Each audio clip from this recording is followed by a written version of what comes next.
The four Tasrail 2050 class locos were originally built as 2150 class engines in Queensland in the late 1970s. They arrived in Tasmania in 2011 as stopgap measures to cover loco shortages prior to the arrival of the TR class in 2014. They were so popular with crews though that they were returned to service in 2018 and have been operating ever since. And the best bit is, they sound awesome.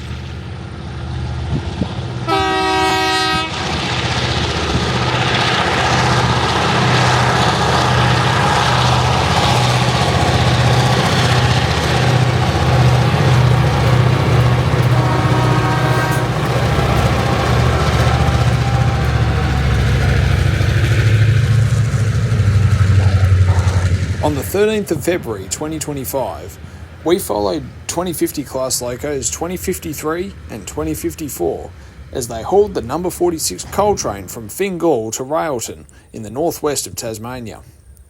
We chased it from Bengio near Deloraine to its terminus at Railton. So sit back and enjoy as we follow Tasrail's coal train.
We hope you enjoyed this coverage of the Tasrail Coal Train on this edition of Rails Around Tasmania. Please like, comment and subscribe, and we'll see you next time on 762 Media.